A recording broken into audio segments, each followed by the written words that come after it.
If I got Jesus, I've got all that I could ever need. Take the world away. Saudara, ketakutan apa yang sedang ada dalam hidupmu hari-hari ini? Coba saudara renungkan, adakah ketakutan di dalam hidupmu? Macam-macam ketakutan. Ada yang takut, nomor satu yang paling ditakuti semua orang di dunia ini takut. Kok sama ya? Semua takut mati. Jadi sebenarnya yang sedang diserang oleh roh ketakutan hari-hari ini bukan corona, tapi semua orang ternyata masih takut mati.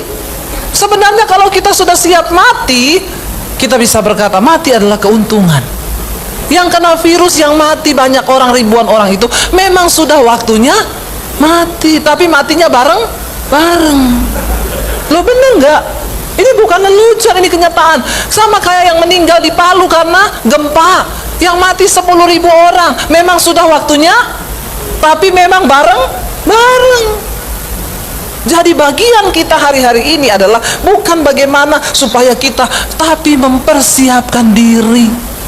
Survei membuktikan orang paling banyak mati bukan di rumah sakit, tapi di kamar mandi karena kepleset. Makanya berhati-hatilah saat di kamar, karena ada roh maut banyak di kamar mandi. Tapi bukan itu yang terpenting, asalkan kita sudah siap. Ketakutan yang pertama yang merasuki semua orang adalah takut mati. Karena itu saya mau bilang saudara, walaupun Anda takut mati hari ini, kalau memang waktunya sudah tiba, tidak bisa ditawar, tidak bisa mundur. Ya, tadi pagi saya sampaikan, suaminya BCL muda, ganteng, kaya raya, olahraga, makan sehat, tidak seperti kita makan gorengan. Bener nggak? Pecel lele itu minyaknya semakin hitam, semakin nikmat rasanya. Ya, bahkan akan dikontrak oleh salah satu produk iklan jantung, meninggalnya karena nggak ada yang tahu kan. Tapi ada bapak-bapak yang bilang sama saya, Bu, tolong doakan istri saya. Kenapa? Suaminya BCL meninggal, dia menangis 1 minggu. Suami orang mati ditangisi sama dia, Bu. Suami sendiri, Bu, masih hidup tidak pernah ditangisi.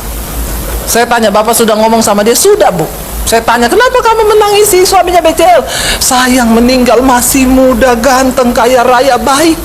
Kenapa kamu tidak tangisi aku? Sudah jelek, pelit lagi. Makanya suami-suami jangan pelit kepada istri, amin. Ya. Takut yang kedua yang menyerang manusia itu takut apa selain takut mati? Yang paling dikena banyak orang takut apa? Miskin. Makanya banyak minum obat tolak miskin. Orang semua takut miskin, dari yang kaya sampai yang pas-pasan, takut dengan yang namanya miskin. Padahal kita hidup bukan tergantung dari harta yang kita punya. Walaupun hidup pas-pasan, ketika bersama Tuhan bahagia. Karena orang kaya tidak bisa diukur dari seberapa banyak yang dia miliki, tapi seberapa banyak yang dia syukuri. Amin. Kita punya banyak, kalau nggak bisa bersyukur percuma. Ya, tapi kita walaupun punya apa adanya sedikit, waktu kita syukuri, kita sudah jadi orang kaya. Karena bukan berapa banyak yang kita punya, tapi berapa banyak yang bisa kita syukuri.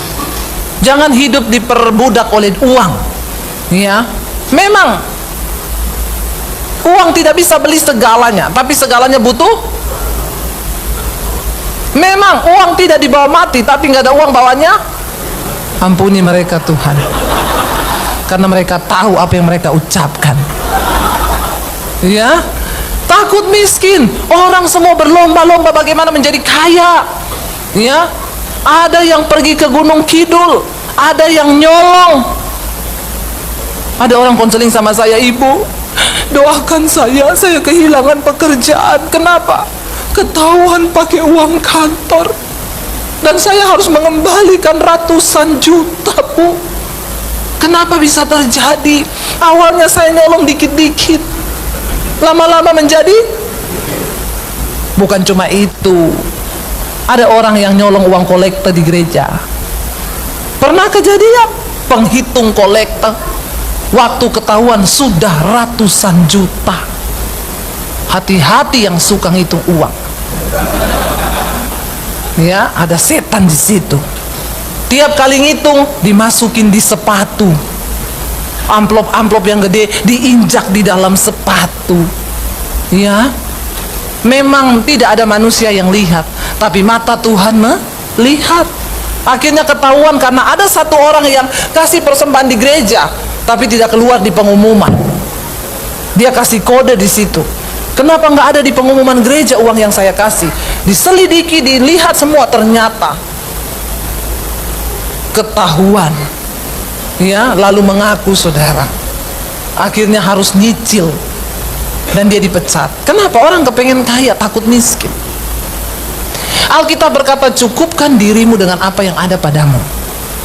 Waktu kita merasa mencukupkan diri dengan apa yang ada, maka disitulah kita bisa memaknai dan mensyukuri apa yang ada. Kenapa orang bisa nyolong? Takut miskin. Kenapa? Karena gaya lebih besar daripada daya. Makanya saya bilang kemarin, ini khotbah saya lagi banyak beredar di TikTok. Orang mati bukan karena penyakit, tapi karena cicilan. Karena ada dua hal yang membuat jantung kita berpacu dengan cepat: jatuh cinta dan jatuh tempo. Makanya jangan banyak cicilan, biar tidak cepat mati. Saya kaget dikirimi TikToknya saudara, orang pakai jilbab semua, saudara niruin suara saya itu. Puji Tuhan lah, jadi berkah. Ya, jadi saudara jangan takut miskin. Amin. Seberapa banyak pun uang yang kau punya tidak dibawa mati. Waktu kita mati nggak bisa juga pakai peti dari emas. Sehebat apapun mobil yang kau miliki dibawa ke kuburan cuma pakai ambulans. Jadi nggak usah lah. Lalu takut apa lagi? Takut mati, takut miskin, takut apa? Yang berikutnya takut setan. Ada yang masih takut setan sini? Angkat tangan yang takut setan. Ya, tidak usah takut setan, karena sekarang setan itu sudah bilang manusia lebih setan dari. Ya, sampai setan yang takut sama kita. Selingkuh yang disalahin siapa? Setan. Setan bilang enak di lu, sial di gua. Ya, jadi nggak usah takut setan. Roh yang ada dalam kita lebih besar. Hidup seadanya saja, percaya sungguh kepada firman. Oke saudara, hari ini kita akan belajar sama-sama mengapa kita perlu mengalahkan ketakutan. Kenapa? Mari buka sama-sama 2 Timotius pasal yang pertama ayat yang ke-7. Mengapa kita perlu mengalahkan ketakutan? Ini baca sama-sama 1, 2, 3. Sebab Allah memberikan kepada kita bukan roh ketakutan, melainkan roh yang membangkitkan kekuatan, kasih dan ketertiban. Kenapa kita harus usir roh ketakutan dari dalam diri kita? Karena itu bukan dari Tuhan. Amin. Ketakutan bukan dari Tuhan. Karena itu kita perlu usir dari diri kita. Sebab Tuhan tidak pernah memberikan kepada kita roh ketakutan. Ketakutan itu roh. Dan kalau dia roh berarti dia bisa mengikat hidup saudara dan saya. Sehingga banyak orang hari-hari ini dibelenggu oleh ketakutan. Pernah satu orang ibu datang kepada saya, Bu Debbie, doakan saya Bu. Mukanya tertekan, cemas luar biasa. Kenapa? Saya kena sakit ginjal Bu. Ya udah, kita berdoa ya Bu ya. Waktu kami sedang berdoa, lalu Roh Kudus memberikan saya satu hikmat di dalam hati saya. Ibu ini tertekan bukan karena sakitnya, tapi karena ketakutan akan kematian. Seringkali yang membunuh orang itu bukan penyakitnya, tetapi rasa takut. Lalu saya bilang sama dia, Ibu, Tuhan berkata jangan takut. Ibu takut mati ya? Langsung meledak, dia nangis teriak saudara. Nangis sejadi-jadinya. Saya berdoa di dalam nama Yesus, semua roh ketakutan akan kematian aku patahkan dalam nama Yesus. Dia nangis berteriak sekuat-kuatnya. Dia bilang setelah itu, Ibu, saya merasakan kelegaan. Iya, Ibu, orang sakit belum tentu langsung mati. Tapi kalau Ibu diikat oleh roh ketakutan, Ibu bisa langsung mati. Ada orang-orang sakit kepala, aduh tumor ini, padahal cuma sakit kepala saudara. Langsung iblis panakan ketakutan. Lihat keadaan dunia kayak begini. Aduh, bentar lagi terjadi resesi. Aduh, bagaimana pekerjaanku, bagaimana bisnisku. Waduh, pasti goncang. Makanya saudara belajar mempercayai firman Tuhan. Banyak orang memperkatakan Mazmur 91. Nanti saudara lihat, bisa nonton di channel YouTube saya, khotbah saya tadi pagi tentang Mazmur 91. Tidak semua orang Kristen akan mengalami janji Tuhan di dalam Mazmur 91. Jadi jangan dengan mudahnya engkau menghafalkan ayat itu, lalu engkau tulis, engkau catat, taruh di dompet. Udah seperti jimat dan mantra. Maaf, untuk menikmati janji firman Tuhan ada syarat yang harus kita penuhi. Karena firman Tuhan itu bukan ayat yang murahan. Tadi pagi saya jelaskan, orang yang mengalami janji Tuhan di Mazmur 91, di ayat yang pertama di sana dikatakan, orang yang berlindung dalam lindungan yang maha kuasa, bermalam di dalam naungan. Di dalam bahasa Inggrisnya dikatakan, orang yang berada di dalam the secret place of God, di tempat rahasianya Tuhan. Jadi kalau hari ini kita tidak berada di tempat rahasianya Tuhan, jangan mimpi ayat itu bisa terjadi. Apalagi orang Kristen latah hari-hari ini mau pergi ke rumah selingkuhan, dia perkatakan Mazmur 91. Dia pikir itu bisa terjadi. Hidup dalam kenajisan tapi dia perkatakan Mazmur 91. Ya, jangan mimpi saudara. Kalau kita ingin menikmati, kita harus berada di tempat rahasianya Tuhan. Bagaimana caranya? Hidup dalam kekudusan dan perkenanan Tuhan. Baru engkau bisa menikmati semua janji Tuhan. Kita kembali, kenapa kita harus mengusir roh ketakutan? Karena itu bukan dari Tuhan. Mari kita menerima sesuatu yang hanya berasal dari Tuhan. Ya, supaya hidup kita ini digerakkan oleh apa yang ada di dalam diri kita, mempercayai firman Tuhan, lalu kita bergerak di dalam alam roh bersama dengan Tuhan, dalam dimensinya Tuhan. Amin. Orang yang hidup dalam ketakutan tidak mungkin diberkati Tuhan. Ingat, apa yang engkau takutkan, kata firman Tuhan, itu yang akan menimpamu. Karena sesuatu yang kita takutkan itu sama dengan kita imani. Benar nggak? Satu kali ada sebuah percobaan dilakukan kepada seorang mahasiswa, bagaimana kuasa ketakutan itu bisa bekerja. Lalu teman-temannya itu mengerjain dia, saudara. Yuk kita sepakat ya, nanti kita kerjain dia. Dia datang ke sekolah, saudara. Waktu masuk pintu gerbang ketemu satu orang teman. Temannya bilang gini, ih kamu kok pucat banget ya, sakit ya? Enggak tuh, emang pucat ya? Iya pucat. Lalu dia mulai takut, masa saya pucat ya? Sakit apa ya? Dia masuk ke kelas ketemu temannya satu lagi, kamu kok pucat banget? Kamu sakit ya? Ini penelitian yang benar-benar dicobai, dilakukan dan memang ada hasilnya. Kamu sakit ya? Dia ngomong enggak itu, masa saya pucat? Lalu dia mulai takut, apa aku sakit ya? Lalu dia pergi ke toilet, saudara. Di toilet ketemu sama satu orang lagi yang memang sengaja mencobai. Kamu kok pucat banget, sakit? Enggak, itu saya enggak sakit. Tapi kok semua orang bilang begitu. Dia pergi ke cermin di toilet, pucat ya saya ya? Sakit ya? Lalu dia mulai takut, emang saya ada sakit ya? Saudara tahu, 3 hari kemudian dia tidak masuk sekolah. Beberapa hari semua teman berkata begitu. Lalu berapa hari kemudian mereka dengar dia benar-benar diopnam. Kenapa? Karena ketakutan. Waktu kita takut, tubuh kita memproduksi hormon yang sangat merugikan kesehatan. Makanya jangan takut. Berserah kepada Tuhan, saudara. Ya, harus kita lawan semua roh ketakutan. Kenapa? Yang pertama, itu bukan dari Tuhan. Alkitab berkata, sebab Allah tidak memberikan kepada kita roh ketakutan. Ya, Allah yang Allah berikan kepada kita bukan roh ketakutan, melainkan roh yang membangkitkan kekuatan. Ketakutan lawan katanya kekuatan. Orang-orang yang hidup dalam ketakutan, mereka lemah dan tidak bisa punya kekuatan. Makanya tentara yang takut tidak mungkin memenangkan pertempuran, karena dia sudah kalah sebelum berperang. Amin. Waktu para pengintai didengarkan kata-kata yang menakutkan, kamu mau ke sana, itu orang-orang gede-gede, nggak mungkin kita menang. Ciut, semuanya mundur, nggak ada yang berani. Tetapi Yosua dan Kaleb memberanikan diri dan mempercayai firman Tuhan.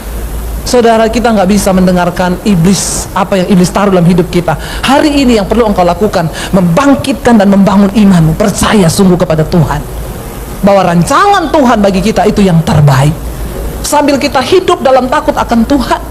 Hanya satu ketakutan yang perlu kita hidupi hari-hari ini, takut akan Tuhan. Itu adalah satu ketakutan yang mengalahkan semua ketakutan yang lain. Amin. Takut akan Tuhan. Jangan takut sama corona lebih daripada engkau takut sama Tuhan. Jangan takut pada kemiskinan lebih dari rasa takutmu kepada Tuhan. Orang yang hidup dalam ketakutan, dia tidak mempercayai Tuhan. Dan saudara tahu nasibnya orang yang tidak mempercayai Tuhan, dia tidak akan mengalami keadaan yang baik. Hidupnya terkutuk. Tadi Pak Niko berkata, dia makan tidak sampai kenyang, dia minum tidak sampai puas, dia bekerja dapat penghasilan seperti ditaruh di pundi-pundi yang berlubang, tidak pernah cukup. Kalau engkau lagi menikmati hari-hari itu, semua keadaan itu, hari ini bertobatlah, buang semua ketakutan. Jangan takut saudara, sebab Tuhan tidak memberikan roh ketakutan.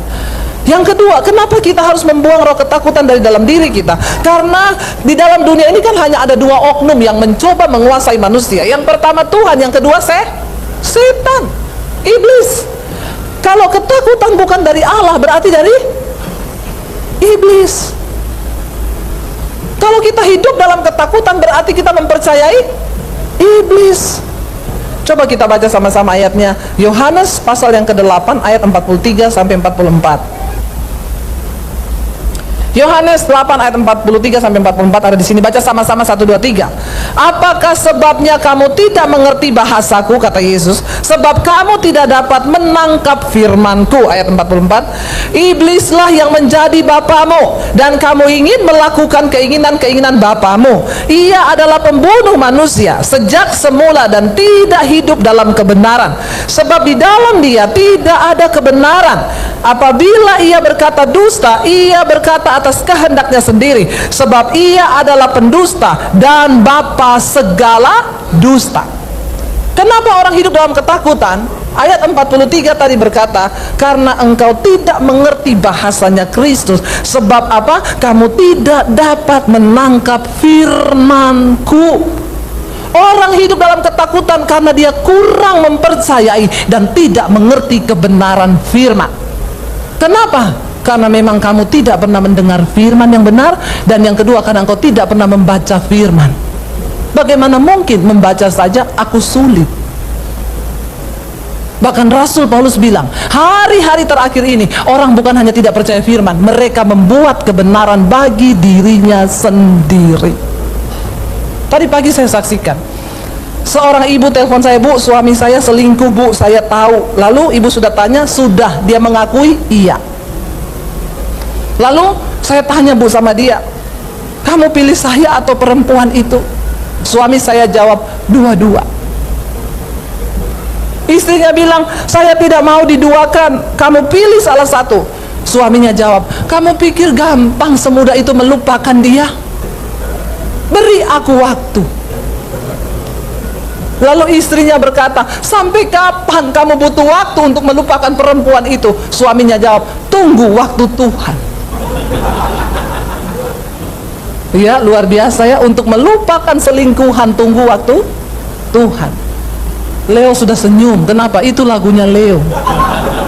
Karena setiap kali saya bertanya kepada dia, Leo kapan nikah? Dia bilang, waktu Tuhan pasti yang terbaik. Kalau Leo yang menjawab begitu memang pantas, karena memang untuk menikah tunggu waktu Tuhan. Tapi orang disuruh lepaskan selingkuhan tunggu waktu Tuhan, kebangetan nggak? Ini perlu dibaptis ulang, direndam agak lama, 15 menit, biar dia buka mata langsung di rumah Bapa di sorga. Lebih baik tubuhnya binasa tapi jiwanya selamat. Ngeri saudara, orang Kristen sekarang bikin ayat sendiri. Lalu dia juga bilang sama saya, Bu, kita ini anak Tuhan, Tuhan menyuruh kita saling mengasihi. Perempuan itu janda, kalau saya tinggalkan dia, siapa yang akan memperhatikan hidupnya? Karena mengasihi janda itu berarti saya menuruti hukum Tuhan. Kamu harus saling mengasihi. Kamu itu nggak ngerti ya? Kamu Kristen, saya Kristen, janda itu juga Kristen. Kita sama-sama anak Tuhan. Kalau orang yang tidak tahu kebenaran kayaknya bener loh. Bener nggak? Saya bilang sama ibu itu, berarti suamimu sering dengerin khotbahnya Roma Irama, bahwa menikahi janda-janda itu ibadah. Tapi ibadah kalau nikahi janda tua. Kalau nikahi janda muda bukan ibadah, nafsu. Coba nikahi janda tua sana yang sudah ompong peot, nah itu ibadah itu. Saya angkat jempol. Yang dinikahi janda-janda muda yang seksi, terus dia bilang, kan saya melakukan hukum Tuhan, Bu. Makanya Yesus bilang, kamu tidak bisa ngerti firmanku, malah bikin firman baru. Saya bilang memang Tuhan suruh kita mengasihi sesama anak Tuhan, tapi Yesus tidak bilang begini, kasihilah janda-janda muda itu dan nikahilah mereka. Tidak ada ayatnya. Sudah, jangan putar balik firman. Kenapa kita hidup dikuasai ketakutan, dikuasai dosa? Karena Yesus bilang, kamu, nah ini saudara, kenapa saudara? Karena di sini tadi dikatakan, iblis itu bapa dari segala. Orang ini ngomong pakai firman, tapi tidak sesuai firman, berarti itu adalah dusta. Dan siapa yang ngomong itu? Setan. Iblis itu memutarbalikkan kebenaran. Coba saudara lihat lagi tadi ayat 44, kita baca lagi sama-sama di sana. Ya, dikatakan ayat 44, iblislah yang menjadi bapamu dan kamu ingin melakukan keinginan bapamu, yaitu menikahi janda tadi yang Kristen. Ia adalah pembunuh manusia sejak semula dan tidak hidup dalam kebenaran. Maka dia putar balikan, sebab di dalam dia tidak ada kebenaran. Apabila ia berkata dusta, ia berkata atas kehendaknya sendiri. Kalau engkau memutar balikan firman dan membuat alasan atas setiap dosamu atas kehendakmu sendiri, maka bapamu adalah iblis. Bilang amin yang kencang. Berhenti jadi orang Kristen yang suka mempermainkan kebenaran. Cukup saudara, karena Tuhan tidak bisa dipermainkan. Amin. Sekali kebenaran, mari hidupi kebenaran. Sekali Alkitab berkata hidup dalam kekudusan, hidup dalam kekudusan. Jangan buat alibi, ya. Jangan buat sesuatu yang lain yang bukan dari Tuhan. Ada lagi orang Kristen, ibu, saya sama istri saya punya hubungan yang tidak baik sudah 3 tahun. Saya berdoa terus sama Tuhan, Bu, biar Tuhan, engkau mau apakan Tuhan rumah tangga kami. Saya bilang mungkin Bapak ada salah, makanya ibu begitu tidak melayani Bapak. Ya memang dulu saya pernah ada salah sih. Ya sudah, Bapak balut hatinya, Bapak sudah mengecewakan dia, Pak. Saya sudah cukup 3 tahun, Bu, tapi dia tetap tidak mau melayani saya. Tapi saya berdoa sama Tuhan, mau dibawa kemana rumah tangga saya. Lalu dia bilang gini, tapi Tuhan itu baik, Bu. Oh iya? Kenapa Pak? Saya pikir dia bilang Tuhan pulihkan. Tuhan baik, Bu. Di dalam pergumulan saya, Tuhan jawab doa saya, dia kirim wanita lain. Ya Allah, subhanallah. Ada Tuhan kirim wanita lain. Saya bilang, Bapak, dalam nama Yesus, bukan Tuhan yang kirim, itu iblis. Enggak, Bu, karena kan saya lagi bergumul buat rumah tangga saya. Dan wanita ini satu nasib sama saya, dia dicuekin suaminya. Jadi kami satu hati, satu nasib, satu perasaan. Saya bilang, satu tujuan neraka. Jangan memutarbalikkan firman. Ya, kalau engkau mengucapkan sesuatu yang bukan dari Tuhan, itu iblis yang ngomong. Jangan perkatakan sesuatu yang tidak berdasar kebenaran firman Tuhan, saudara. Kenapa orang Kristen itu hidup dalam ketakutan dan memutarbalikkan firman? Karena ayat tadi 43, engkau tidak mengerti firman. Saya bersyukur lewat khotbah-khotbah saya di YouTube. Saya banyak dapat WA, ibu, sejak mendengar khotbah-khotbah ibu di YouTube, kami jadi mengerti kebenaran yang benar. Selama ini kami mendengar sesuatu yang kami benar-benar nggak ngerti, tapi saya nyesel kenapa saya baru ketemu channelnya ibu. Loh, tadi ada yang WA saya habis ibadah, Bu, saya orang Kristen, 60 tahun saya jadi Kristen. Saya ke gereja tiap minggu, bahkan saya pelayanan, tapi saya hidup di dalam dosa, jatuh bangun. Setiap hari saya meneteskan air mata dan hanya pengen mengejar perkenanan Tuhan. Karena sudah terlalu banyak waktu yang saya buang, 60 tahun melakukan sesuatu yang tidak berkenan. Saya menyesal, Bu. Dan ternyata benar, karena dosa-dosa saya itu, sekarang anak-anak saya rumah tangganya tidak berbahagia karena mereka mendapat kutuk dari bapaknya ini yang tidak hidup dalam kebenaran. Saya melakukan kenajisan, Bu, berkali-kali saya menyakiti, tapi saya tidak mengerti. Sejak saya mendengar khotbah-khotbah ibu, saya mulai mengejar kekudusan. Berapa bulan terakhir ini, ibu tolong doakan saya, apakah Tuhan masih berkenan menerima saya. Ibu tahu saya mengetik ini kepada ibu, air mata saya berlinang-linang. Saya nangis mendengar yang begitu, saudara. Saya bilang, Pak, sorga bersorak-sorai karena ada satu jiwa yang mau kembali melakukan apa yang berkenan di mata Tuhan. Itu yang Tuhan mau. Jangan ditipu sama iblis. Banyak orang Kristen yang berkata kita dibenarkan bukan karena perbuatan kita, tapi hanya karena kasih karunia. Iya, itu berlaku ketika pertama kali kita terima Yesus.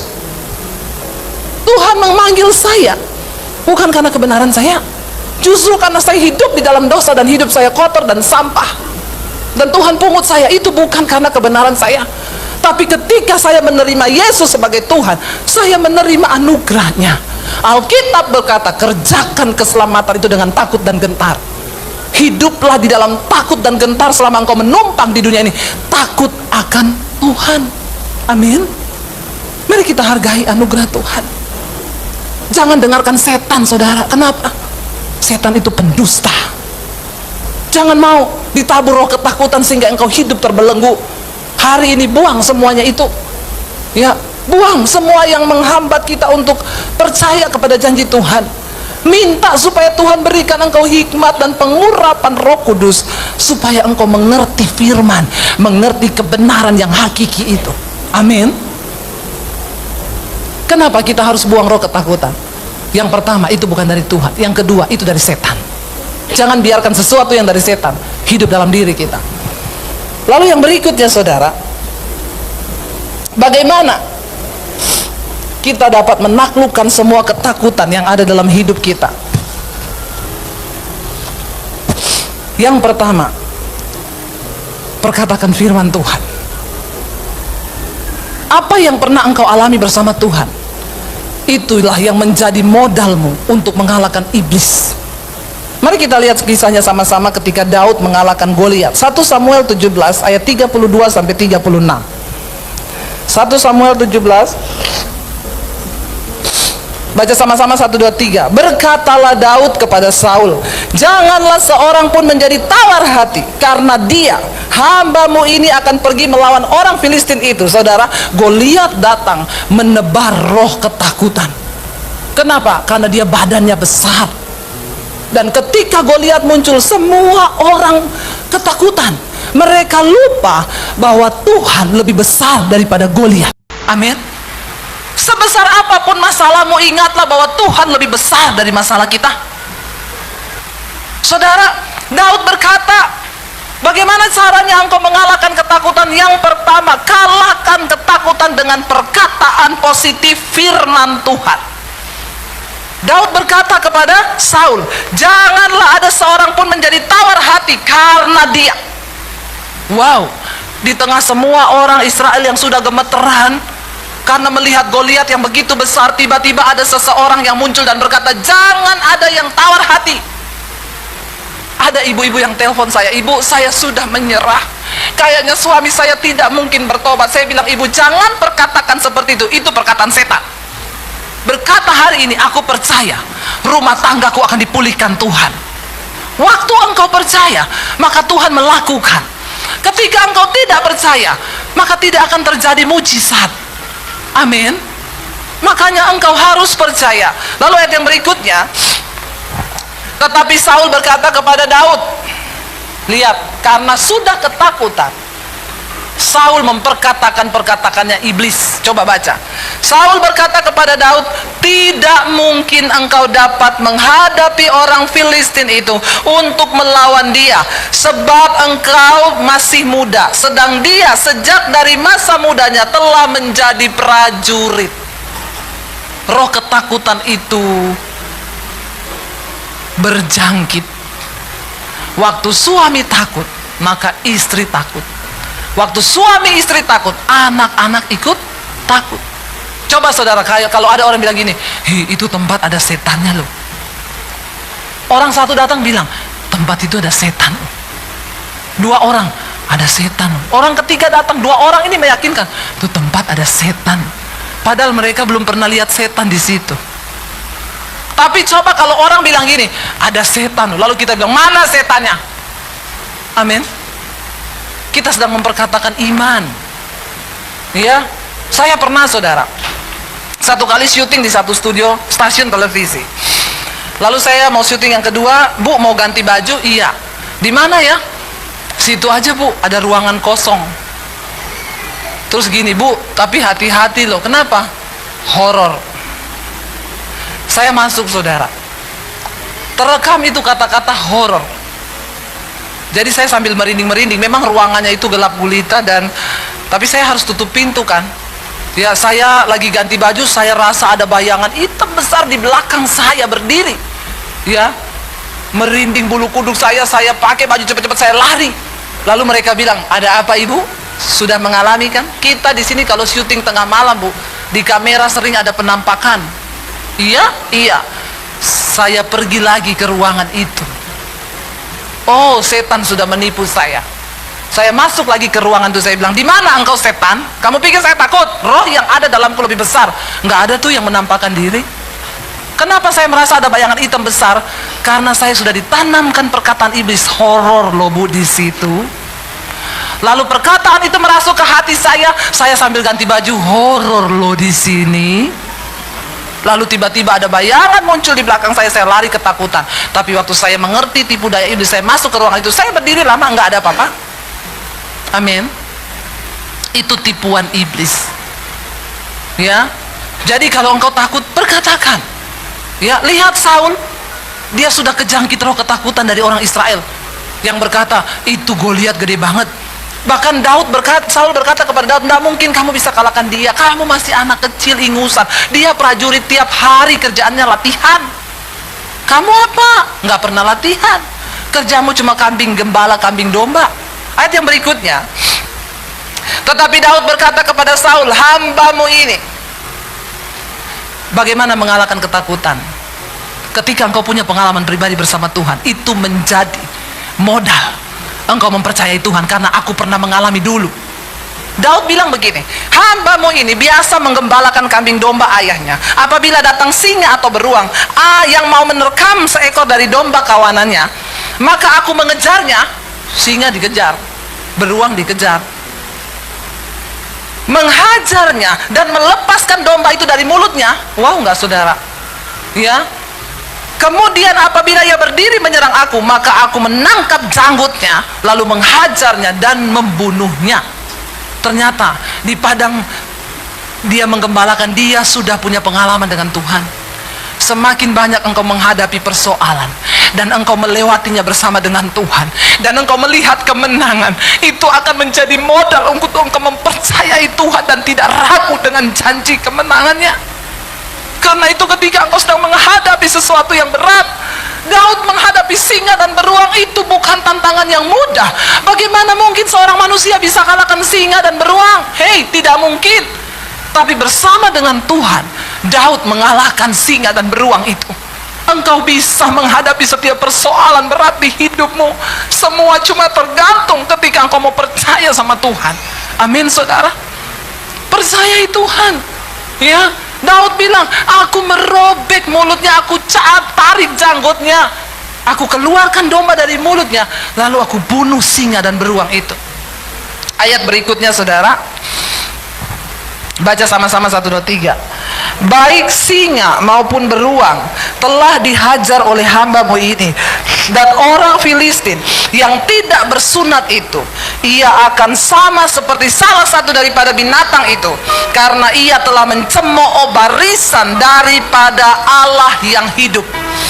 Waktu setan menakuti engkau dengan tipu dayanya, dia sedang mencemooh Tuhanmu yang besar.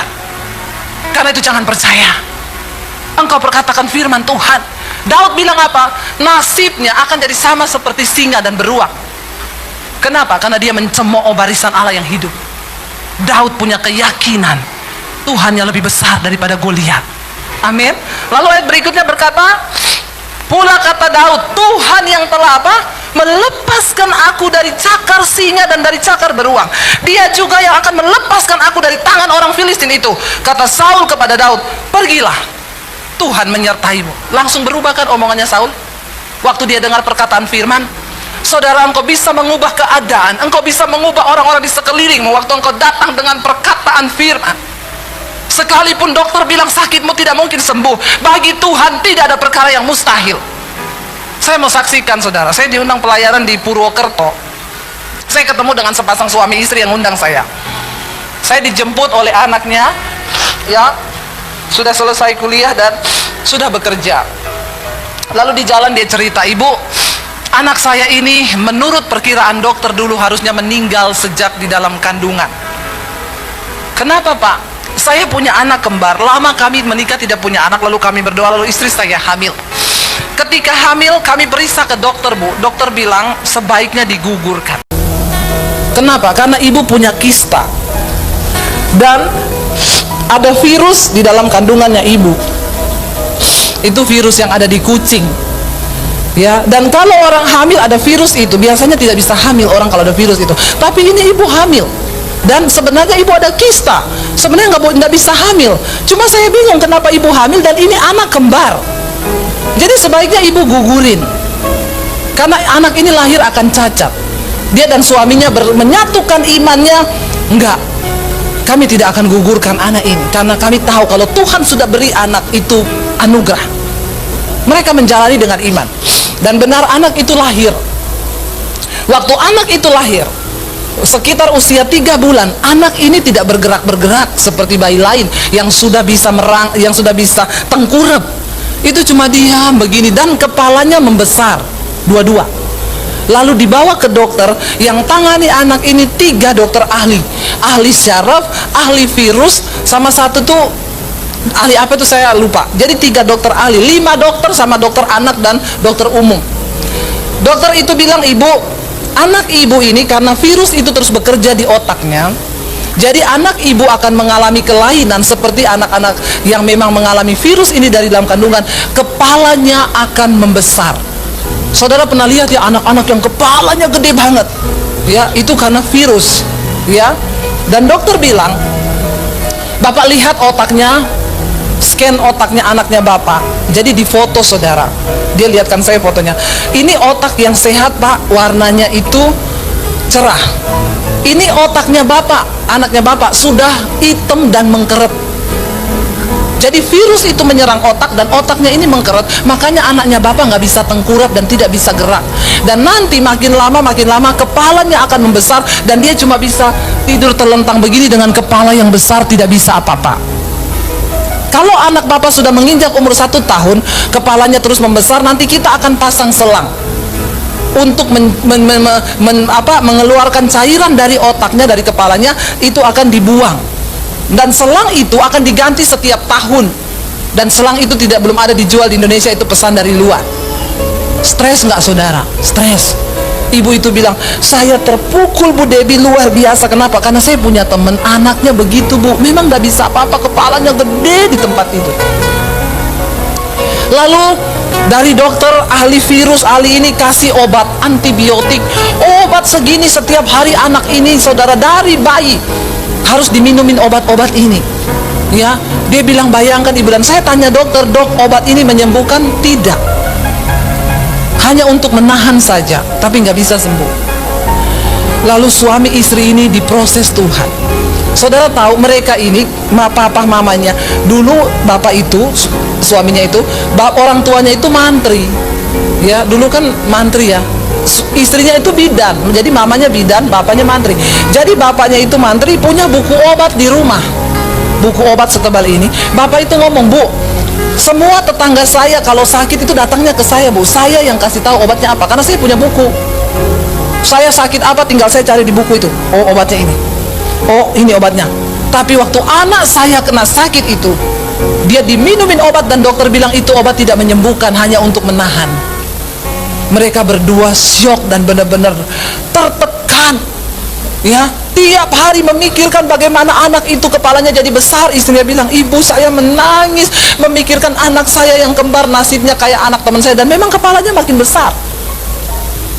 Sampai satu kali istrinya membaca firman Tuhan dan dia mengimani firman itu, bahwa Tuhan itu penyembuh dan manusia hidup itu oleh karena iman.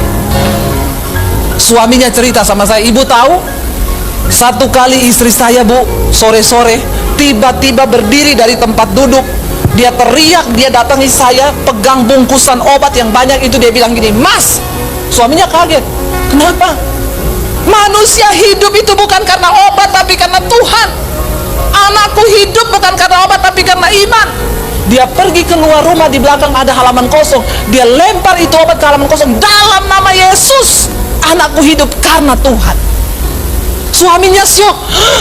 "Nanti malam anakku minum obat apa? Kenapa dibuang?"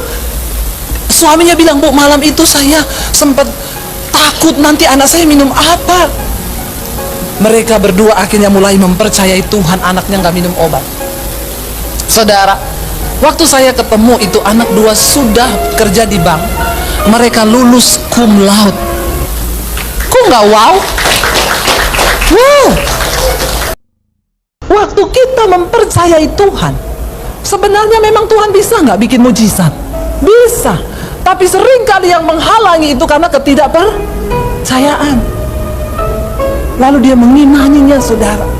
Dan dia melihat. Lalu bapak itu bilang, "Ibu, nggak lama setelah itu saya kena sakit. Waktu periksa ke Jakarta, dokter vonis saya positif kena kanker usus besar. Maaf Bu, sampai pada tingkat keadaan saya sudah tidak bisa makan, saya sudah tidak bisa buang air besar. Saya sudah kesakitan. Saya berdoa di situ, Tuhan, apakah saya harus ke rumah sakit?" Lalu saya mendengar jawaban Tuhan, tidak. Saya dapat penglihatan, saya melihat tubuh saya di rumah sakit didorong pakai dorongan jenazah, ditutupi kain putih. Tuhan bilang, "Kalau engkau pergi ke sana, itulah nasibmu." Lalu dia mulai berdoa, "Tuhan, apa makanan yang harus saya makan?" Dia bilang, "Saya buka satu buku renungan, Bu. Ketika saya pas buka di tengah, bukan firman yang saya dapat, tapi tulisannya begini, makanan sehat yang harus Anda makan. Di situ ditulis makanlah buah-buahan dan sayur." Dan sejak saat itu, Bu, saya tiap hari tidak makan apa-apa, cuma buah dan sayur di blender, di apa, sembuh. Dan sekarang dia melayani Tuhan bersama istri dan keluarganya. Wow, nggak saudara? Kalau saudara mau dengar kesaksiannya, tolong lihat di channel YouTube saya, Baby Basjir TV. Saya bukan iklan, tapi rugi kalau engkau tidak menyaksikan kebesaran Tuhan. Di situ ada foto-foto anaknya yang sudah dewasa, dari mereka masih bayi. Saudara lihat saja judulnya di situ, saya membuang semua obat. Coba saudara lihat, ya. Kenapa orang harus menyaksikan kasih Tuhan? Supaya engkau belajar percaya. Ini jamnya sudah selesai. Saya tadi sudah bilang kepada diri saya berkhotbah sampai jam 8:15. Karena jam 8:15 itu berarti 45 menit. Sekarang saya sudah 1 jam. Sudah kelebihan banyak waktunya. Tapi tidak apa-apa ya. Mau sampai jam berapa? Sampai jam 12 Anda puas, saya lemes. Karena ini sudah yang kelima saya khotbah, saudara, ya. Saudara, luar biasa kan? Kenapa engkau harus memperkatakan firman? Karena firman itu berkuasa mengubahkan keadaanmu. Lihat ketika Daud memperkatakan firman, langsung Saul berubah. Dia bilang apa? Ya sudah, pergi, Tuhan menyertaimu. Wow, enggak saudara? Coba kita lihat ayat yang berikutnya, saudara. Ya. Lalu Saul mengenakan baju perangnya kepada Daud, ditaruhnya ketopang tembaga di kepalanya, dan dikenakanlah baju sirah kepadanya. Saul meminjamkan baju perangnya kepada Daud, karena dia bilang, "Daud, kamu menghadapi prajurit nggak boleh nggak pakai baju perang. Ini perlindungan bagimu." Ayat yang berikutnya, lalu Daud mengikatkan pedangnya di luar baju perangnya. Kemudian ia berikhtiar berjalan, sebab belum pernah dicobanya. Dia belum pernah pakai baju perang. Maka berkatalah Daud kepada Saul, "Aku tidak dapat berjalan dengan memakai ini, sebab belum pernah aku mencobanya." Kemudian ia menanggalkannya. Jangan coba sesuatu yang belum pernah Anda alami kuasanya. Nggak usah cari dukun, nggak usah cari orang pintar, nggak usah coba dengan kekuatanmu, tapi percaya kepada kekuatan Tuhan. Daud mengandalkan Tuhan sepenuhnya. Dia bilang, "Maaf Saul, saya nggak pernah pakai ini, copot aja." Ayat yang berikutnya berkata apa? Lalu Daud mengambil tongkatnya, di tangannya dipilihnya dari dasar sungai 5 batu yang licin, dan ditaruhnya dalam kantong gembala yang dibawanya, yakni tempat batu-batu sedang umpannya dipegangnya di tangannya. Demikianlah ia mendekati orang Filistin itu.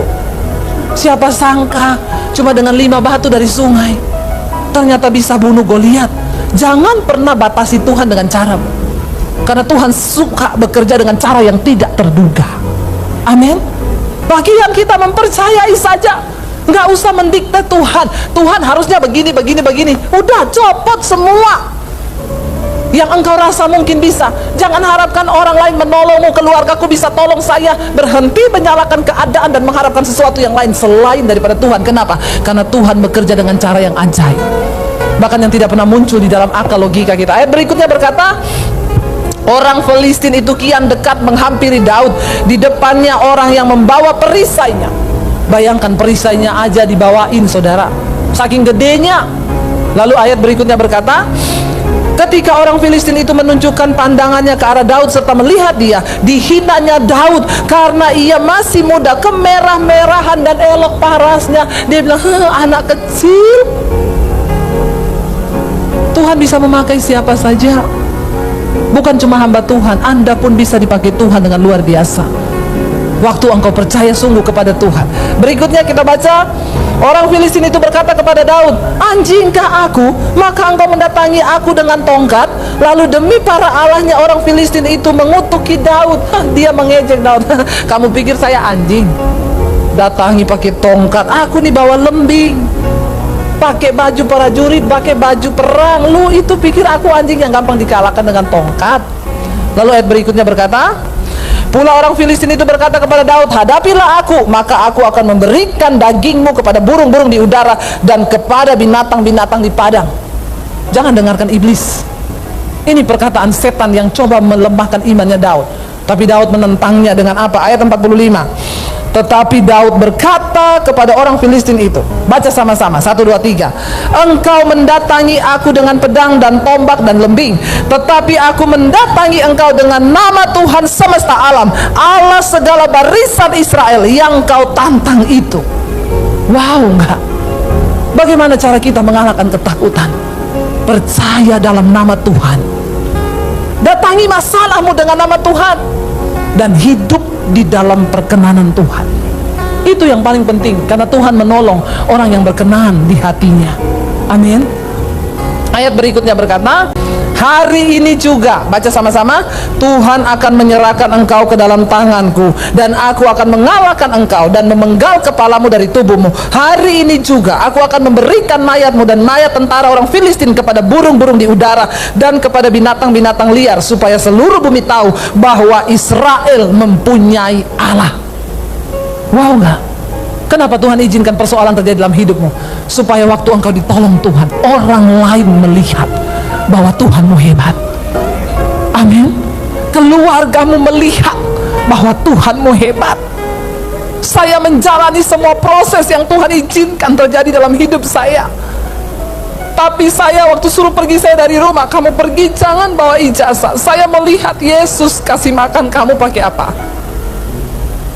Saya cuma berlutut di kaki Tuhan, dan saya cuma bilang, Tuhan, satu saat aku akan membuktikan Tuhan bukan cuma kasih makan aku, tapi Tuhan berikan lebih daripada sekedar makanan. Dan saudara tahu, hari-hari ini saya bahkan memberkati keluarga saya yang dulu pernah menghujat nama Tuhan. Cuma satu kerinduan saya, supaya apa? Supaya orang tahu bahwa aku punya Tuhan yang besar. Amin. Bahwa Allah kita lebih besar daripada Allah mereka, bahwa Tuhan kita adalah Tuhan yang hidup, yang sanggup mengubahkan hidup kita. Saudara, jangan pernah menyerah apapun keadaanmu hari ini. Tetap percaya kepada Tuhan, tetap berharap, supaya apa? Lewat semua masalah di hidup kita, orang bisa melihat bahwa Tuhan kita Tuhan yang besar. Ya, Daud berkata, supaya orang-orang melihat bahwa di Israel memiliki Allah yang luar biasa. Waktu motivasi hidupmu untuk memuliakan nama Tuhan, maka dia Tuhan yang turut bekerja untuk mendatangkan kebaikan. Cuma satu, supaya namanya dimuliakan lewat hidup kita. Karena itu bertobatlah dan hiduplah di dalam perkenanannya. Mari kita bangkit berdiri. Kami bersyukur Tuhan, kami tidak mau hidup dikuasai oleh roh ketakutan, karena kami percaya Tuhan sanggup. Kami tahu Engkau tidak pernah membiarkan kami seorang diri. Pertolongan-Mu itu selalu tepat pada waktunya. Bagian kami adalah mempercayai Tuhan. Amin. Bagian kami adalah mempercayai dan memperkatakan firman-Mu. Ampuni Bapa, kalau selama ini kami hidup di dalam ketakutan. If I got